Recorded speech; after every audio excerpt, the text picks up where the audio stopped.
Bueno, estamos terminando hoy lo que sería el primer capítulo de nuestro estudio de la salvación.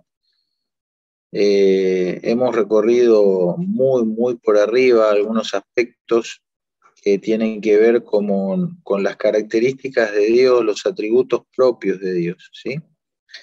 Hablamos de su infinidad, de su eternidad, de su santidad, de su justicia. Estamos asegurados que vivimos y viviremos bajo el gobierno de un Dios recto, leal, que es fiel a sus palabras y a sus leyes, ¿no?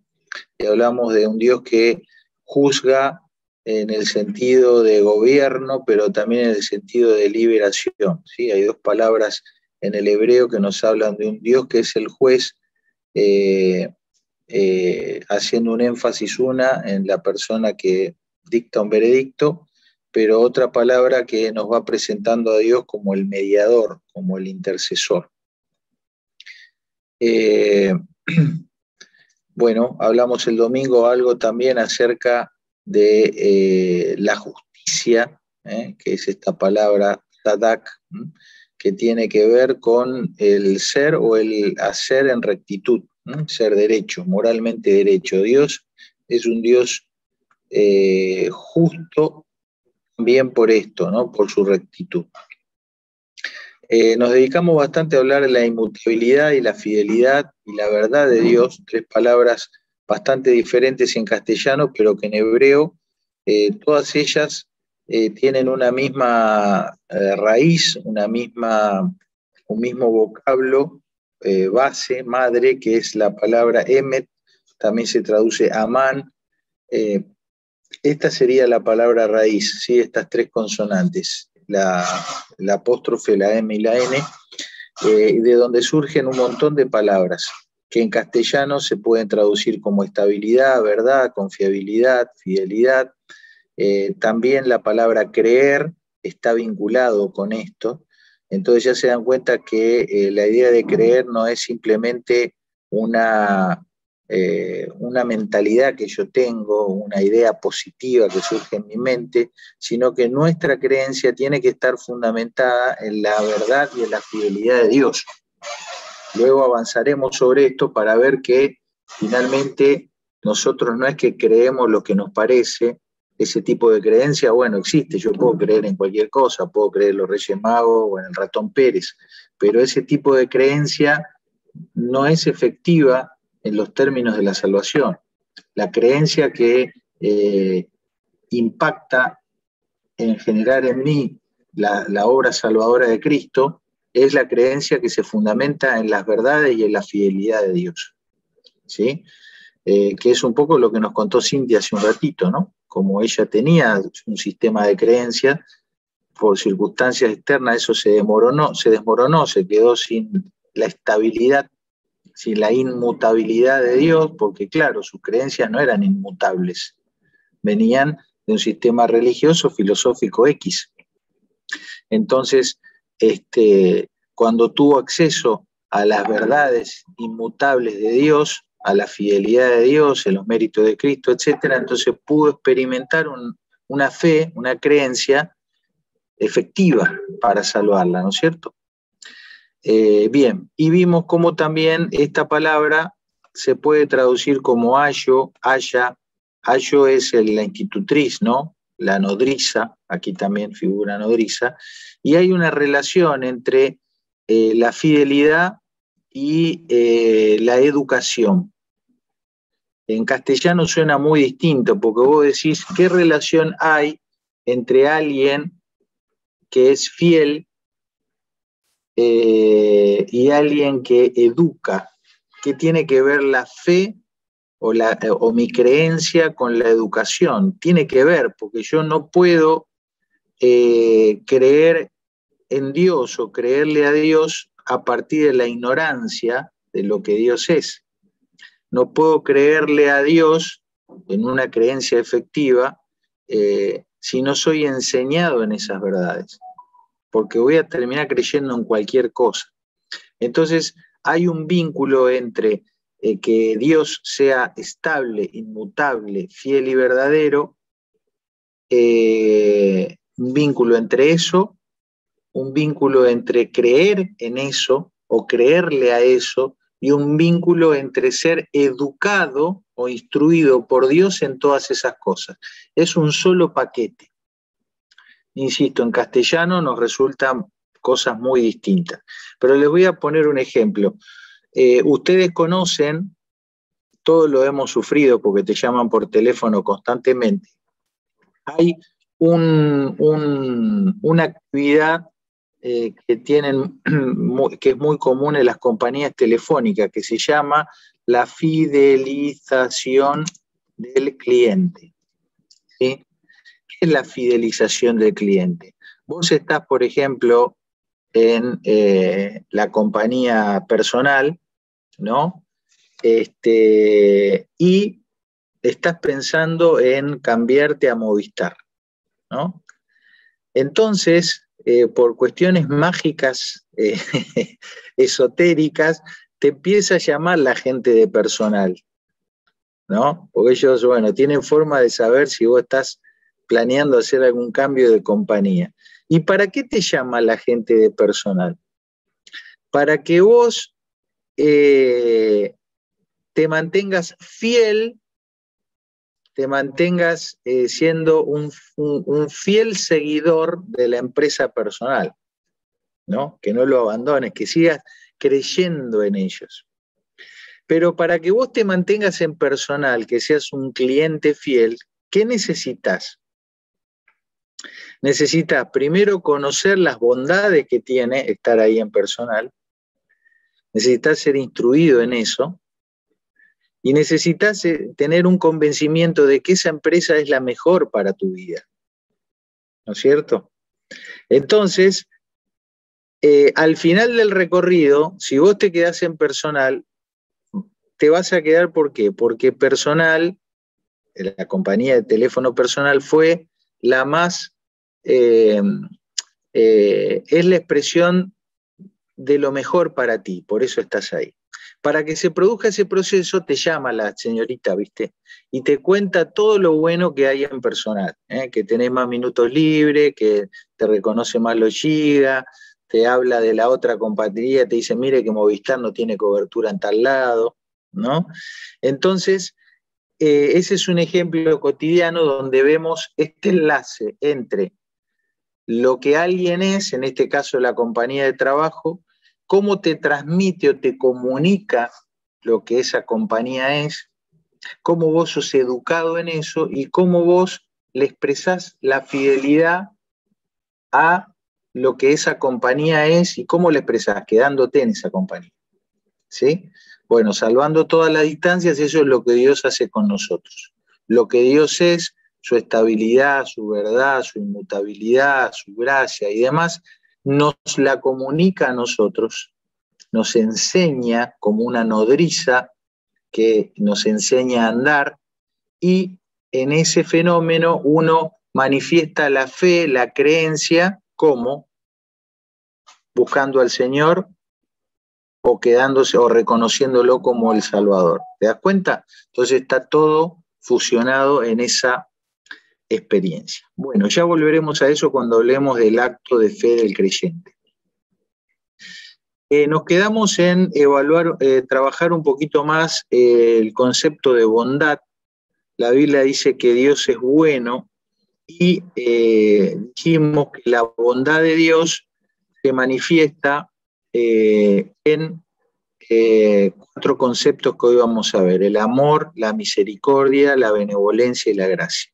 El domingo hablamos algo acerca de este pasaje de la historia del joven rico, ¿no? Donde viene una persona a preguntarle al Señor qué es lo que tenía que hacer para heredar la vida eterna. Y vimos que allí este joven rico se dirige a Jesús y le dice: maestro bueno, en Marcos, maestro bueno, ¿qué haré para heredar la vida eterna?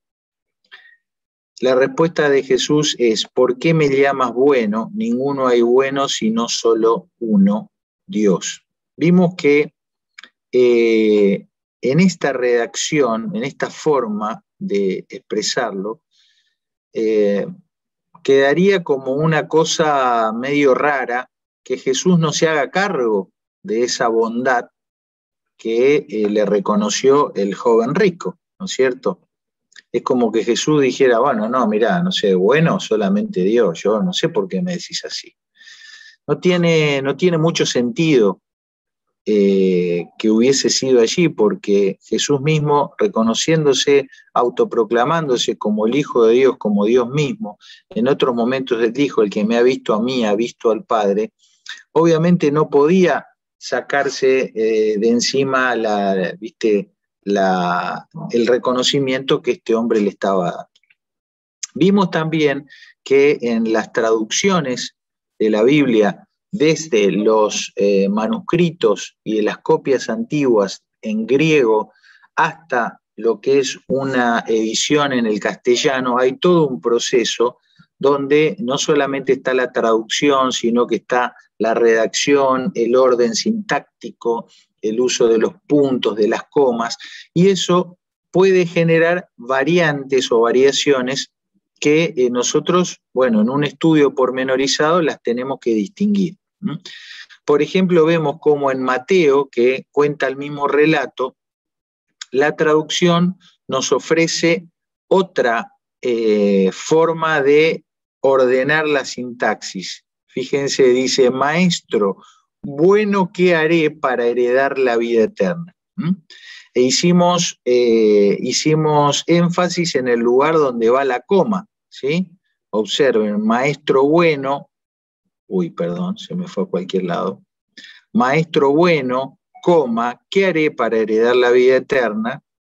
Entonces el bueno está siendo un adjetivo de maestro, está calificando a maestro.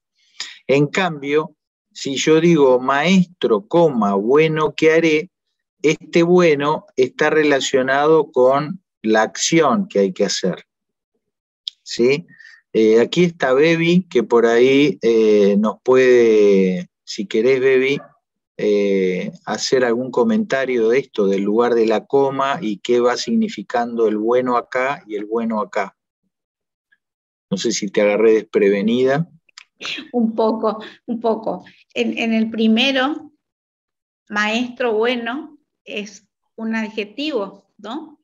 Maestro bueno. ¿Qué haré? Ahí es un adjetivo, le está diciendo al maestro bueno.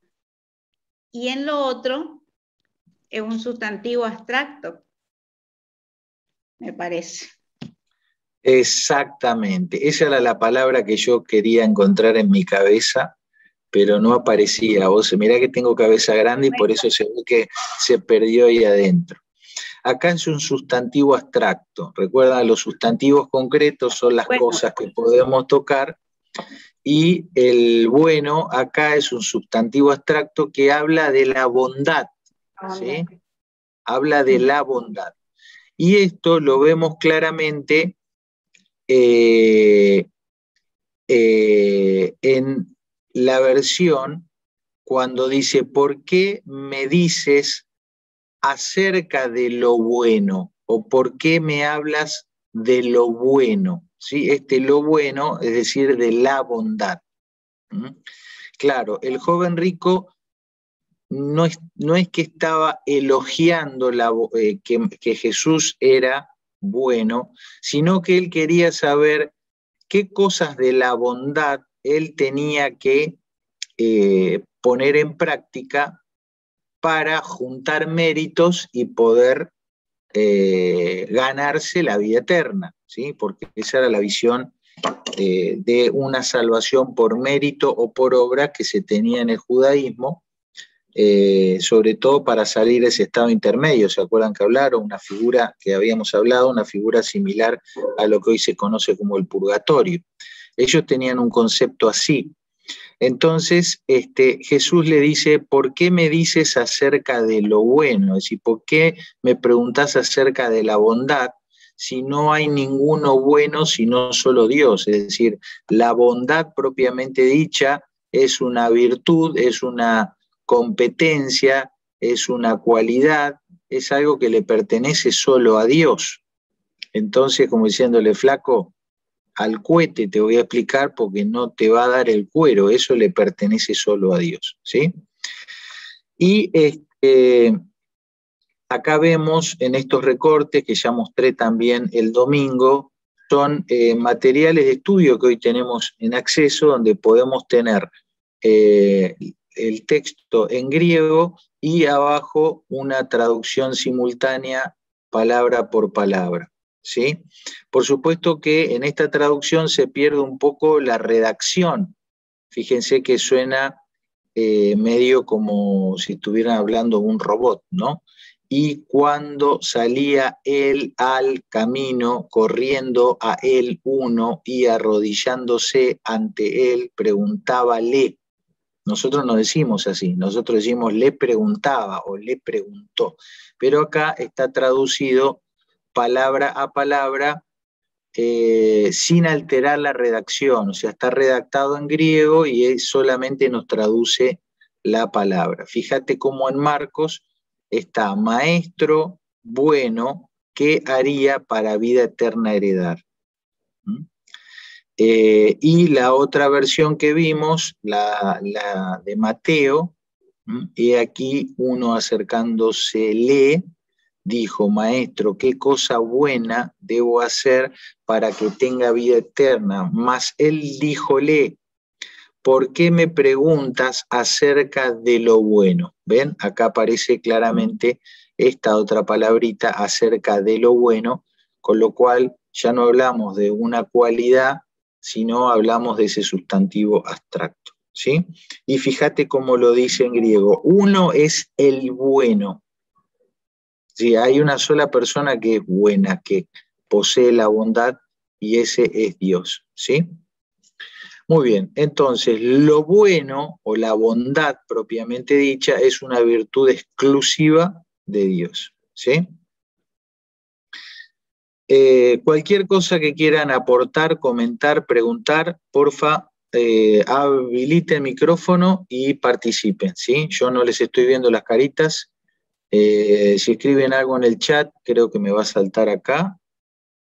Todavía. Acá me contestó Carolina que sí había estado el miércoles pasado. Bien, gracias, Carol.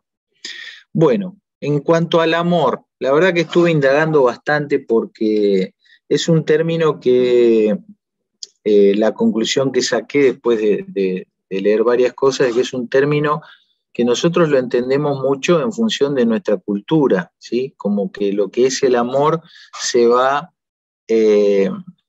definiendo, se va construyendo según los diferentes momentos de la historia.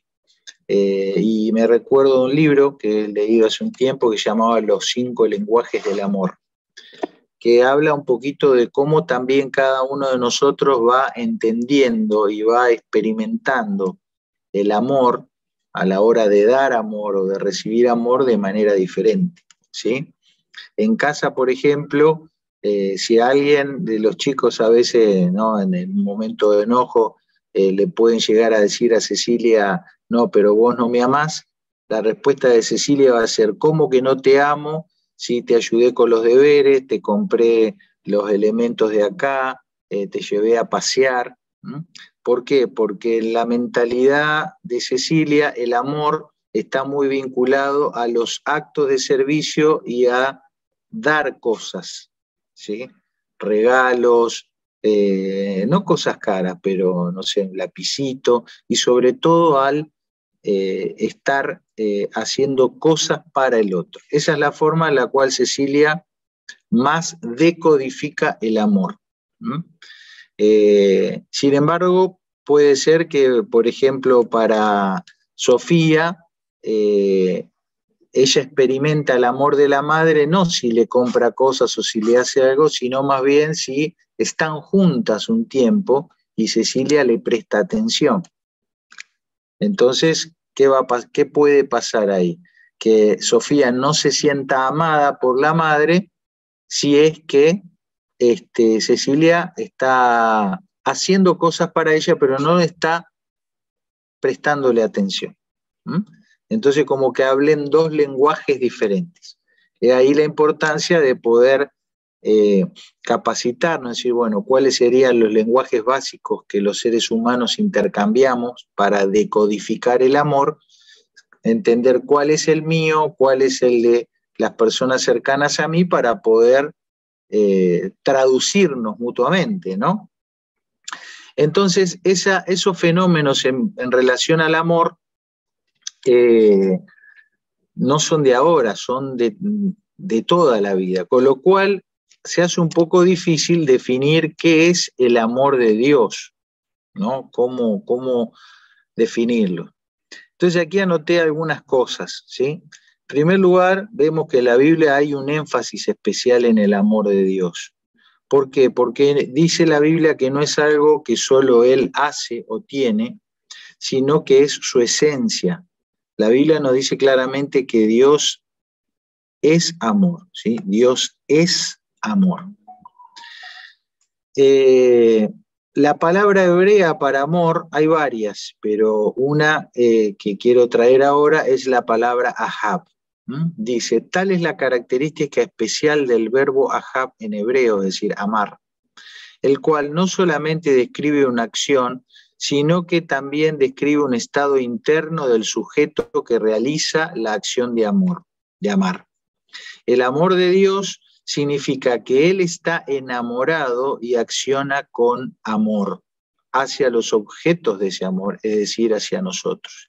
Es decir, que en la Biblia cuando nos dicen que alguien ama, en esa idea, en esa palabra, en esa acción de decir Dios te ama, están incluidos la acción de amar, pero también está incluida la idea de que la persona que te ama está enamorado de él, ¿sí? Entonces no es un acto externo, sino que es un acto donde está involucrado la misma persona de la cual está emanando ese amor, ¿sí?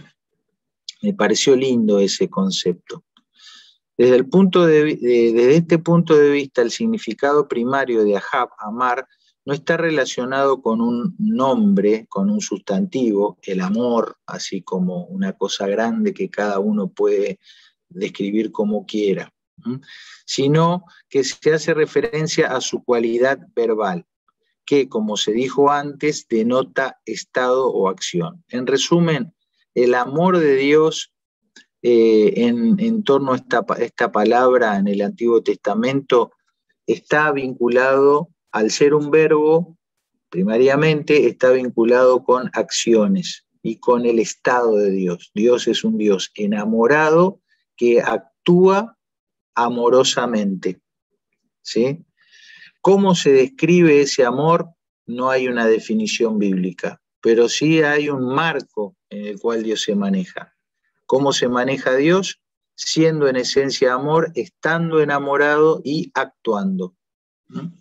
El amor es eminentemente activo en el grado más alto que pueda existir.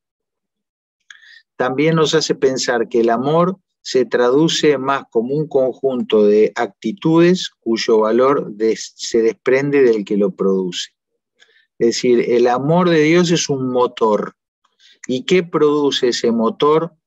Bueno, acciones amorosas de alguien que está enamorado, pero ¿qué tipo de acciones? Y bueno, acciones que tienen que ver con el resto de lo que Dios es. Acciones justas, acciones bondadosas, acciones inmutables. Todas esas acciones, digamos, condimentan el motor del amor propiamente dicha, que es Dios accionando. Dice un comentarista, los actos de amor más grandes y sublimes que se encuentran en las Sagradas Escrituras son la creación y la redención.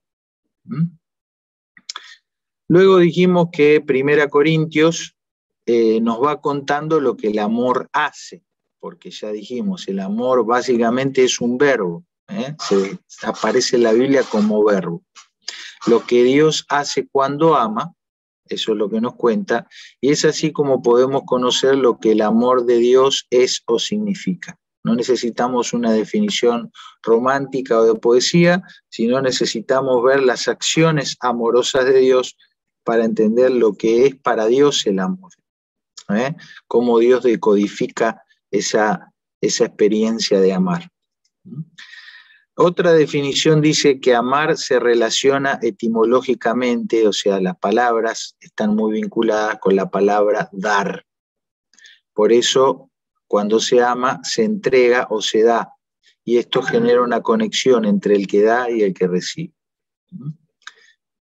Bueno, espero que todos puedan captar un poquito esto, y les había dejado como tarea, que no lo vamos a poder, quería hacerlo ahora, pero se nos va mucho el tiempo, puedan leer el 1 Corintios capítulo 13, y cada vez que aparece la palabra el amor, pueden poner ustedes el Señor, o poner Jesús, y van a ver cómo tiene sentido perfectamente toda la redacción.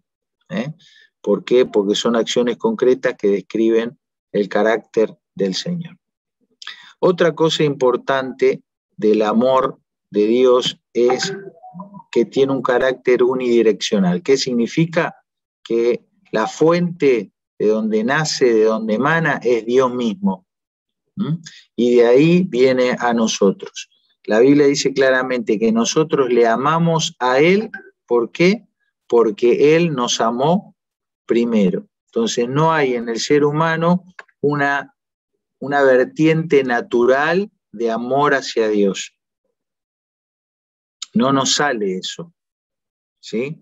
Ya cuando estudiamos un poquito en la próxima lección características de cómo es el hombre, el ser humano, vamos a insistir en esto. Pero el amor que nosotros intercambiamos con Dios es un amor que emana y surge de Él, ¿sí?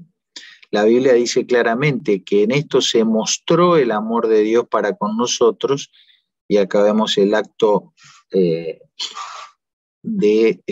amor en acción, ¿no? Que Dios envió a su Hijo unigénito para que vivamos por Él. En esto consiste el amor, no en que nosotros hayamos amado a Dios, sino que Él nos amó a nosotros y, fíjate, entrega, envió a su Hijo para pago de nuestros pecados. En el Antiguo Testamento lo mismo. No por ser vosotros más que todos los pueblos os ha querido Jehová y os ha escogido, pues vosotros eras el más insignificante de todos los pueblos, sino por cuanto Jehová os amó y quiso guardar el juramento que juró a vuestros padres, os ha sacado Jehová con mano poderosa y os ha rescatado de la servidumbre de la mano del faraón. ¿Sí? Clarito. La misericordia de Dios es otro aspecto con el cual podemos ir pintando el cuadro de lo que es la bondad de Dios. Y Él mismo se autodefine como misericordioso. Fíjate, cuando Él clamare a mí, yo le oiré. ¿Por qué? Porque soy misericordioso.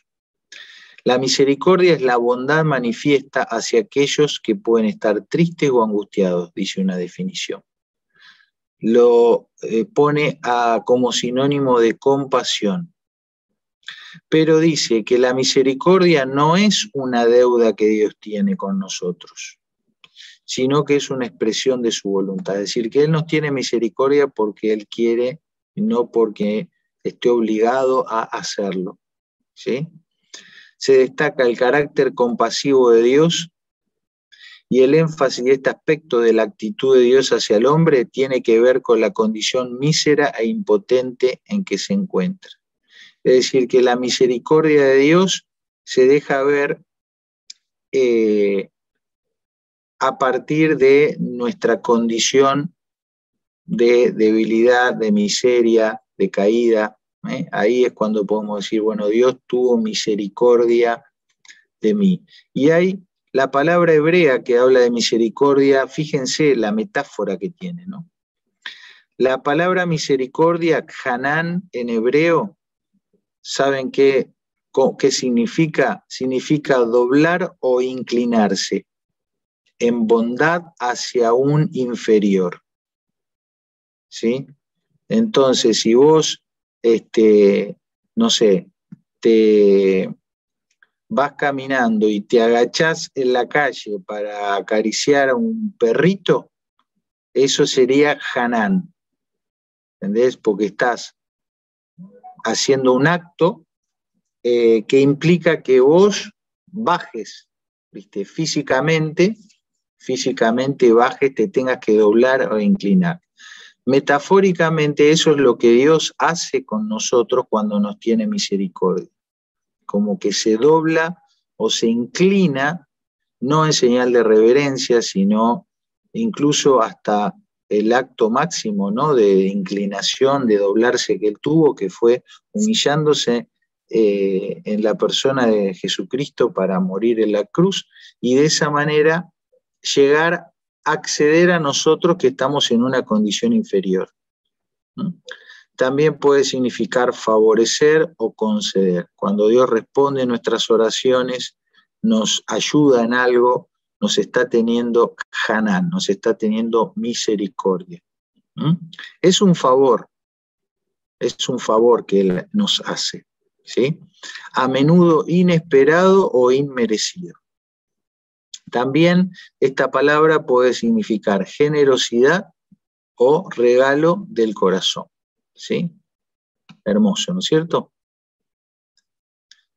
Dice Éxodo 33, proclamaré el nombre de Jehová delante de ti, y tendré misericordia del que tendré misericordia, y seré clemente para con el que seré clemente. Acá claramente vemos que es de la voluntad de Dios que surge el acto de inclinarse, favorecernos, y cuanto más abajo y más hundidos estamos, más grande es la misericordia, la clemencia, la generosidad, el favor de Dios.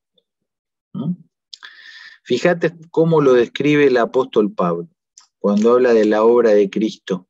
Dice que Dios estaba en Cristo reconciliando consigo al mundo, es decir, nosotros pecamos, ofendimos la santidad de Dios y le dimos la espalda. Sin embargo, es Él el que está haciendo la reconciliación. Esa es una expresión de misericordia. No tomándoles en cuenta a los hombres sus pecados. ¿Por qué no nos tomó en cuenta a los hombres nuestros pecados? Porque esta cuenta la cargó en los lomos de Cristo, ¿sí? No es que dijo, bueno, me olvido. Acá hubo alguien que pagó, ¿no es cierto? Y después, dice el apóstol Pablo, nos encargó a nosotros la palabra de reconciliación, es decir, el mensaje que nosotros debemos compartir es un mensaje de reconciliación. La obra central de Dios para con el hombre es una obra de reconciliación. Entonces, dice, así que somos embajadores en nombre de Cristo, como si Dios rogase por medio de nosotros, rogamos en nombre de Cristo reconciliados por Dios, ¿sí? Fíjate cómo esta palabra rogar, ¿no? Es decir, cómo Dios puede rogar, de alguna manera eso es lo que sale del corazón misericordioso de Dios. Un ruego a cada uno de nosotros, a cada ser humano, para que abracemos esa reconciliación que Él nos está otorgando gratuitamente por medio de Cristo, que fue el que pagó. Tremendo, ¿sí? Avanzo, son todos términos que conocemos, hay algunas definiciones teóricas, y voy un poco rápido, les quedará después a ustedes poder volver a mirarlas, ¿sí? ¿Qué entendemos por gracia? Dice una definición, de la unión de la justicia de Dios y de la misericordia de Dios surge la gracia, ¿sí? ¿Qué es gracia? Y bueno, es esa combinación de un Dios que se inclina, se dobla, me favorece, aunque yo estoy ahí abajo, combinado con la justicia de Dios. No es que un Dios que se inclina y me favorece y se olvida de lo justo, no, hay justicia también. A ver. algún ruido. Ahí está hay un celu que está haciendo ruido. Bien, ahí ya está. Entonces, fíjate, dice, es la misericordia que no merezco y la ayuda de la cual no puedo prescindir. Bienquerencia, favor. Jesucristo es la manifestación y el portador más perfecto de la misma. A ver, voy a ver. Ahí está. Seba, es tu micrófono. No sé si por ahí los chicos están tocando el celu y ahí se les activa el micrófono. Ahí ya te desactivé. Muy bien. Anoté esta frase que me interesó. Dice, la puerta del infierno, imaginamos un escrito merecido, pero la puerta del cielo, otro rótulo, todo de gracia, ¿sí? Porque por esa gracia de Dios, ese favor inmerecido, esa combinación de misericordia y justicia, es que seremos salvos de la condenación, ¿no es cierto? Dice Tito que la gracia de Dios se ha manifestado para salvación a todos los hombres. ¿Ves cómo siempre todas estas palabras están vinculadas a una acción directa de Dios, ¿sí? No es teoría. Y concretamente la expresión máxima de esa gracia de Dios es en la persona de Jesucristo. Dice, pues la ley por medio de Moisés fue dada, con todo lo que la ley trajo de bendición y de luz para la humanidad, pero, dice, la gracia y la verdad vinieron por medio de Jesucristo. Observen cómo acá, en función de todo lo que estuvimos hablando, en vez de verdad, podríamos poner la palabra fidelidad, ¿sí? O incluso la palabra fe. O decís, ¿cómo fe? Fe es lo que yo tengo que tener. Bueno, así es como la entendemos habitualmente, pero te das cuenta que al ser sinónimos, acá cuando hablamos de la fe o de la fidelidad ya no es algo que proviene de mí, sino que proviene de Dios en Cristo en este caso, y Él me la comunica, me la imparte, me la da. Por eso dice otro versículo que Él es el autor y consumador de la fe, de la fidelidad. Bien, volviendo a la palabra gracia. Muy difícil de traducir con una palabra única al castellano, por eso vamos poniendo sinónimos, variantes que lo van pintando el cuadro, ¿sí? Fíjate esta definición. La gracia sería bondad, significaría amor constante, misericordia, fidelidad, ¿sí? Compasión, bondad, misericordia, amor en acto es acá, amor en acto, ¿sí? En acción. Amor incondicional, único, inigualable. Se traduce como benignidad y la mayoría de las veces se traduce como misericordia. Dice otra definición, es amar a pesar de, es amor constante. Hay tres significados fundamentales que siempre interactúan: fuerza, constancia y amor. Cualquier traducción que no expresa las tres acepciones inevitablemente perderá algo de su riqueza. O sea, cada vez que aparece esta palabra Gesed, que muchas veces se traduce como misericordia o como gracia, tenemos que pensar en estas tres cosas, ¿sí? Fuerza, constancia y amor. ¿Por qué? Porque hay un proverbio o cantares, ¿no?, que dice que fuerte como la muerte es el amor, es decir, el amor, la gracia de Dios nace de un Dios omnipotente, entonces no tiene posibilidad de ser algo que se quiebre, algo que sea superado por alguna u otra cosa. Fíjate cómo nuevamente aparece el concepto de constancia, hablamos de la inmutabilidad, y nuevamente el amor, que nos habla de un accionar de Dios conforme a lo que Él es, ¿sí? Otra definición, Gesed no es únicamente un asunto de obligación, también tiene que ver con generosidad. No solo entra en juego la lealtad, sino también la misericordia. La parte más débil busca la protección y bendición de su patrocinador o su protector, pero no puede exigir derechos absolutos. Es decir, yo le puedo pedir a Dios, pero no le puedo exigir nada. Pero la parte más fuerte, que en este caso estaríamos hablando de Dios, ¿no es cierto?, permanece comprometida en cumplir su palabra, pero mantiene su libertad, sobre todo en relación de cómo se llevará a cabo sus promesas. Gesed, la gracia de Dios, la misericordia de Dios, indica un involucramiento y un compromiso personal de Dios en una relación que sobrepasa los límites de la ley.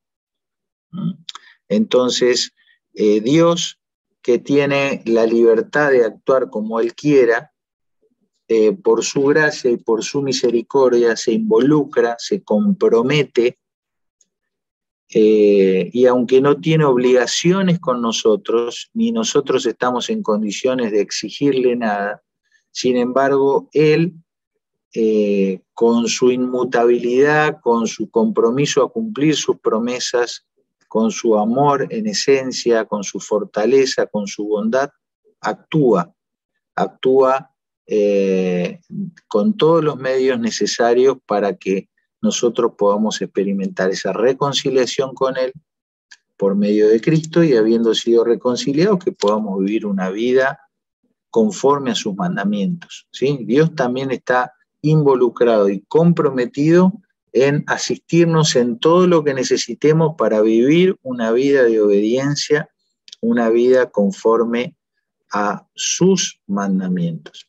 ¿Se acuerdan que el domingo, ya a lo último, me quedó medio largo el estudio, el mensaje, pero a lo último intentamos hacer un énfasis, una vez que aclaramos de que la bondad que buscaba el joven rico nunca la iba a conseguir, eso es algo que solamente proviene de Dios, explicamos que Dios nos justifica, nos ofrece, nos imparte su justicia por los méritos de Cristo, ¿no? Eso es lo que llamamos la justicia de Dios. Y eso es algo que Cristo hizo y que Dios nos regala. Pero después está el otro aspecto, que es la justicia de los mandamientos, o lo que en la Biblia se llama la justicia de la ley. ¿Y qué es eso? Es, bueno, vivir vidas justas, ¿no? Dios nos llama a mostrar frutos de justicia. Ya no estamos esclavos del pecado, sino que somos siervos de Dios, siervos de la justicia. Y Dios nos capacita para eso también. Esa gracia de Dios, ese favor inmerecido de Dios, ese compromiso de Dios con nosotros, no solo está en el acto de salvarnos de la condena del pecado y declararnos justos por los méritos de Cristo, sino también está el compromiso de Él en conducirnos a que vivamos vidas justas, dándonos el poder y la guía y la luz y el sostén para cumplir sus mandamientos, ¿sí? Él también está comprometido a eso. Bueno, ¿cómo estamos hasta aquí? Está muy bueno, y yo estaba pensando en lo que usted dijo de la diferenciación de aquella fe, la fe que salva, con la fe, digamos, en sí. Y una vez también escuché que hacían mención a la fe salvífica, que es netamente que viene de Dios, es decir, a ver, un poco, me quita la posibilidad de decir, sí, yo soy salvo porque tuve fe. Es decir, como que estaba de mi lado la pelota para ser salvo. Sin embargo, la fe salvífica que viene de Dios netamente es don de Dios, como dice en Efesios, creo, Efesios 2, me parece. Es don de Dios. Es decir, no hay una participación mía en absoluto. Exacto, volviendo al ejemplo de las compañías de teléfono, sería decir, bueno, yo estoy en personal porque elegía personal, ¿no? Pero en realidad lo que sucedió fue que personal hizo un trabajo de fidelización, me instruyó, me mostró las bondades, y eso hizo que yo me quede ahí, ¿no? Entonces, en realidad, los méritos de quién es y de personal, que es la fuente de todos los beneficios que obraron para que yo me quede en la empresa, ¿sí? Entonces, todos los beneficios, toda la fidelidad de Dios, la fidelidad de la obra de Cristo es la que se nos imparte, es la que se nos da. ¿Y cómo lo vemos a eso? ¿Cómo se manifiesta eso? Bueno, en lo que nosotros decimos mi fe en Cristo, ¿sí? Pero en realidad la fuente generadora de todo eso y que nos ha sido dado proviene de Él. Por eso no hay posibilidad que haya mérito alguno.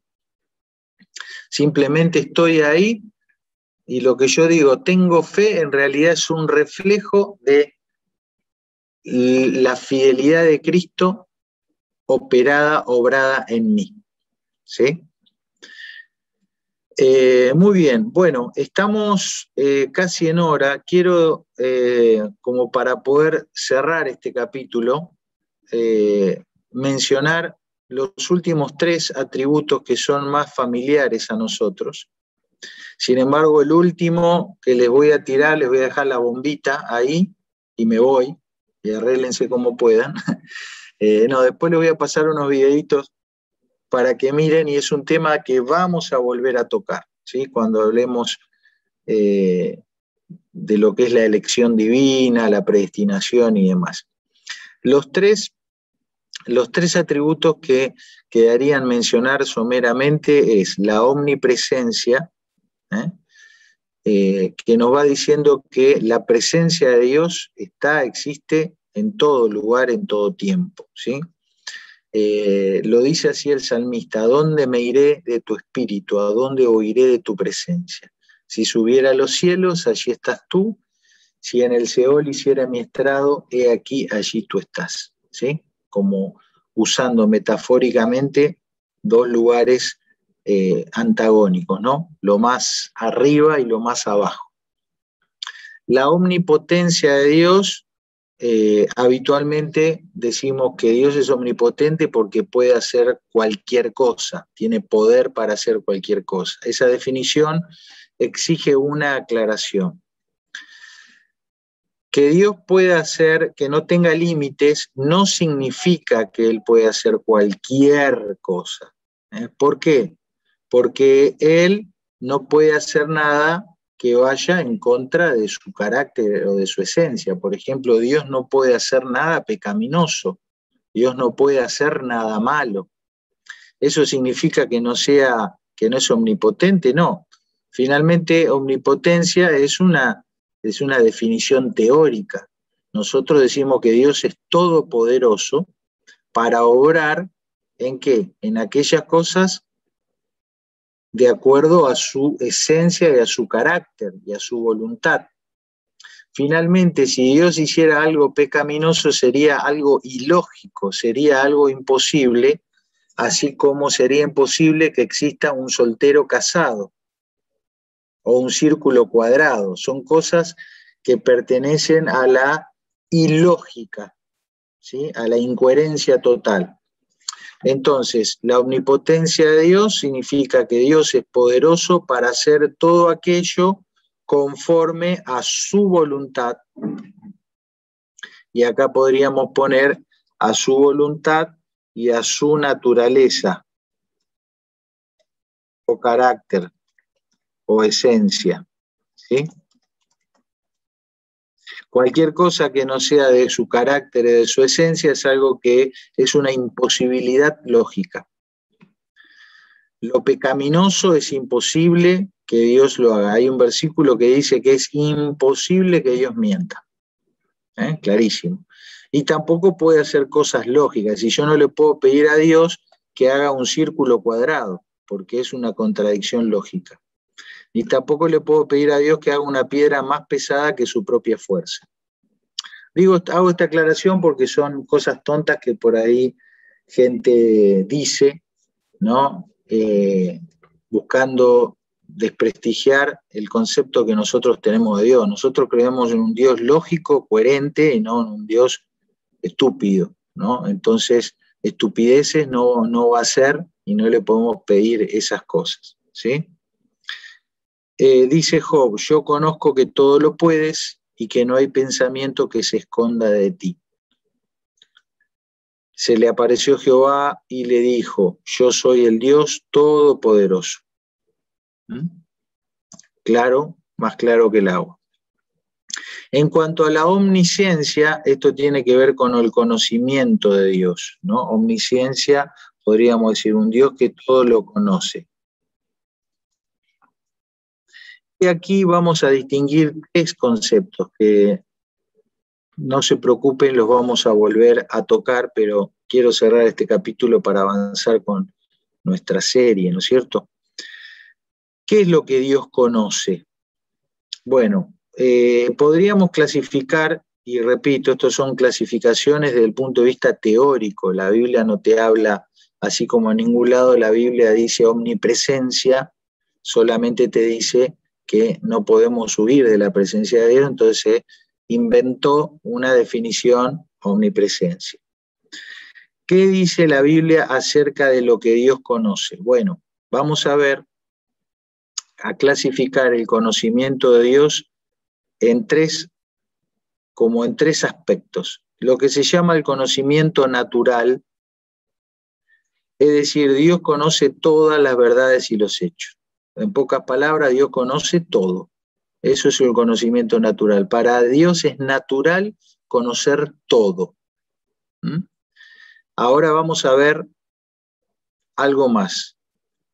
El conocimiento libre hace referencia a todo lo que sucede o sucederá en el mundo actual o en el mundo que Él quiera crear a futuro.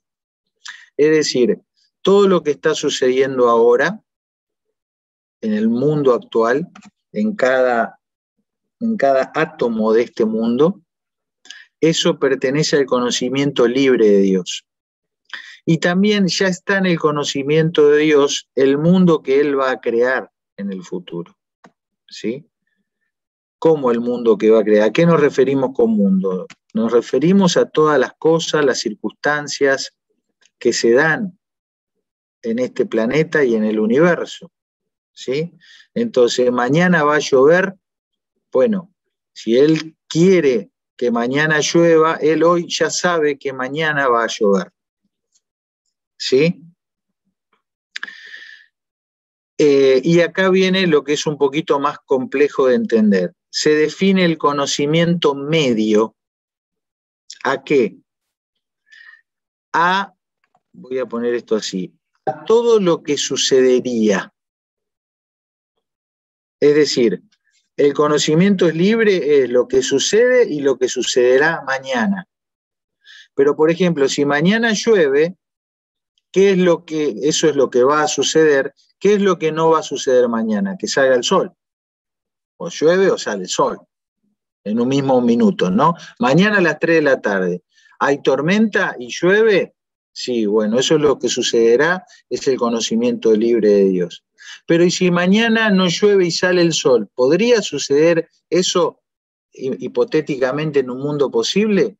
Y sí. Eso también lo conoce Dios. Claro, si llueve y sale, si hay tormenta y llueve, por ejemplo, yo me iría al trabajo en auto, pero si sale el sol, yo me iría al trabajo caminando. Entonces, en el conocimiento libre de Dios, sabe que mañana va a haber tormenta, va a llover y que yo me voy a subir al auto. Pero en el conocimiento medio de Dios, sabe que si mañana saliese el sol, yo me iría caminando. Es algo que no va a suceder, pero si sucediese en una dimensión aparte, eso Dios también lo sabría. ¿Sí? Entonces, dice así, todo lo que sucedería. ¿Qué decisiones libres tomaría cada persona? Como por ejemplo puse el ejemplo de si me voy caminando o me voy en el auto. En cada circunstancia. Y en las cuales Dios podría poner a tal persona. Es decir, si yo mañana llueve y me voy en el auto, es un mundo posible. Si mañana sale el sol y me voy caminando, es otro mundo posible. No pueden suceder las dos cosas al mismo tiempo. Dios tiene la capacidad de saber las dos cosas. ¿Por qué esto es importante? Porque en esta capacidad de Dios de conocer todas las variables habidas y por haber, las que van a suceder y las que podrían suceder pero no van a suceder, en eso está la grandeza de Dios y eso nos va a poder permitir entender esta relación que hay entre la libre acción del hombre y las determinaciones de Dios. ¿Sí? Les voy a poner un ejemplo y con esto termino. Un jugador de ajedrez tiene la capacidad de planificar una jugada, ¿no? Mientras más entrenado está el jugador, más jugadas puede armar en su cabeza. Los maestros del ajedrez pueden jugar con varios jugadores a la vez. Por ejemplo, se pone un maestro y pone 50 jugadores con 50 tableros y juega con todos a la vez. Es decir, que puede armar varias jugadas para cada tablero. Y los maestros de ajedrez pueden hacer todo eso de memoria. Es decir, se ponen de espaldas, memorizan cada tablero, cada jugada, y juegan de memoria. Voy a jugar con el tablero 1, muevo a tal lado y memorizan, y así. En cada jugada que ellos arman, pueden anticiparse, es decir, bueno, si él mueve el caballo a tal posición, yo voy a mover el peón, entonces él después puede mover la reina, y entonces yo le hago jaque mate. Pero si no mueve la reina y mueve el otro alfil, entonces yo voy a mover la torre, y entonces él, es decir, tiene la capacidad de armar, de ver en su mente lo que sucede, lo que va a suceder, y lo que podría llegar a suceder. En su mente el maestro de ajedrez puede tener como real en su conocimiento medio varias opciones que están en la libre decisión de su contrincante. Eso es lo que Dios puede conocer, pero no de una jugada de ajedrez de memoria, sino de cada átomo, de cada persona, de cada cosa que se mueva en este universo. Puede conocer lo que está sucediendo, puede conocer lo que va a suceder mañana y puede conocer lo que podría haber pasado mañana, pero no va a pasar. También está en su entendimiento, como las cientos de jugadas que un maestro de ajedrez puede conocer en su cabeza. De esas cientos de jugadas, solamente una va a suceder, ¿no? Porque si el contrincante mueve el alfil, ya no mueve la torre. Pero el maestro de ajedrez pudo conocer en su cabeza todas esas opciones posibles que tenía su contrincante. Y el contrincante eligió libremente mover el alfil, o mover la torre, o mover el peón. Y el maestro de ajedrez en su cabeza ya conocía todas esas posibles opciones. Una sola se hizo efectiva y todas las otras nunca sucedieron ni van a suceder, pero estaban en la cabeza del maestro de ajedrez. Bueno, vamos a volver sobre eso varias veces, pero se la dejo ahí picando para que lo mastiquen. Muy bien, ¿cómo estamos para cerrar y para irnos?